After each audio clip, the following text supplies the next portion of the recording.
RDPR ಆಗಲಿ ಮತ್ತೊಂದಾಗಲಿ ಯಾಕೆ ನಿಂತಿದೆ, ಎಲ್ಲಿಂದ ನಿಂತಿದೆ, ಹೆಂಗ್ ನಿಂತಿದೆ ಅನ್ನೋದನ್ನ ನಾನು ಮುಂದೆ ಬರ್ತೀನಿ.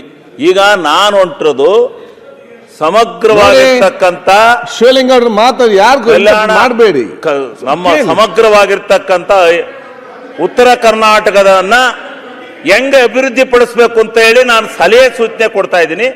ಸ್ವಲ್ಪ ದಯಮಾಡಿ ಸ್ವಲ್ಪ ಇದಾಗ್ಬಿಟ್ರೆ ನಮ್ದು ಏನಿಲ್ಲ. ನಾವು ಈಗ ನೀವೆಲ್ಲ ಹೇಳ್ಕತ್ತೀರಿ, ಶಿವಲಿಂಗ ಹೇಳ್ಕೊಂಡ್ರೆ ಹೋದ್ರೆ ಹೆಂಗೆ? ಶಿವಲಿಂಗ ಅವ್ರೆ ನೀವು ಮಾತಾಡಿಕೊಂಡು ಅವ್ರನ್ನ ಯಾಕೆ ಉತ್ತರ ಕೊಡ್ತೀರಿ ನೀವು? ಈಗ ನಿಮ್ಮ ಅದನ್ನು ಮಾತಾಡಿಕೊಂಡು ಈಗ ಬಹಳ ದೊಡ್ಡ ಸಮಸ್ಯೆ ಇಡೀ ರಾಷ್ಟ್ರ ಸೆಳೆದಂತೂ ಕಬ್ಬಿನ ಬೆಲೆ ನಿಗದಿ ಬಗ್ಗೆ. ಕಬ್ಬು ಹೋರಾಟ ಬಹಳ ತೀವ್ರಗತಿನಲ್ಲೇ ಉತ್ತರ ಕರ್ನಾಟಕದಲ್ಲಿ ನಡೀತು.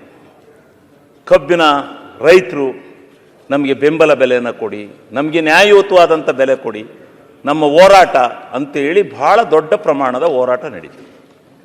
ಆಯ್ತು, ಕಬ್ಬು ಇಲ್ಲಿ ಸುಮಾರು 80 ಕಬ್ಬನ್ನು ಅರಿಯತಕ್ಕಂಥ ಮಾಲೀಕರಿದ್ದಾರೆ. 10 ಲಕ್ಷ ಟನ್ನು ಕಬ್ಬನ್ನು ಅರಿಯತಕ್ಕಂಥ ಬೆಳೆಯತಕ್ಕಂಥ ರೈತರು ಇದ್ದಾರೆ.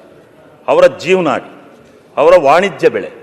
ಇಂಥ ರೈತರಿಗೆ ನಾವು ಉತ್ತಮವಾದಂಥ ಬೆಲೆಯನ್ನು, ಅವರ ಕಷ್ಟ ಸುಖವನ್ನು ನಿವಾರಣೆ ಮಾಡ್ತಕ್ಕಂಥದ್ದು ನಮ್ಮ ಎರಡೂ ಸರ್ಕಾರದ ಜವಾಬ್ದಾರಿ ಇದೆ.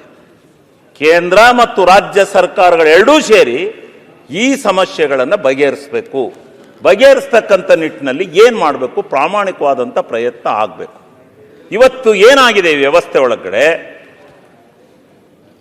ಈ ಕಬ್ಬನ್ನು ಅರಿದಂಥ ಸಂದರ್ಭದಲ್ಲಿ ಇಳುವರಿಯ ಆಧಾರದ ಮೇಲೆ ಬರ್ತಕ್ಕಂಥ ಒಂದು ವ್ಯವಸ್ಥೆ ಒಳಗಡೆ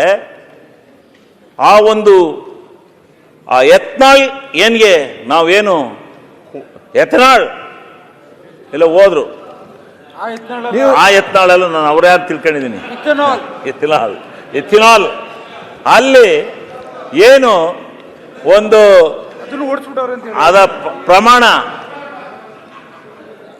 ಇದೆ. ಅದಕ್ಕೆ ಕೇಂದ್ರ ಮತ್ತು ರಾಜ್ಯಗಳ ಒಕ್ಕೂಟ ಅಂತ ನಾನು ಯಾವಾಗಲೂ ಯಾಕೆ ಬಡ್ಕತ್ತೀನಿ ಇದಕ್ಕೆ,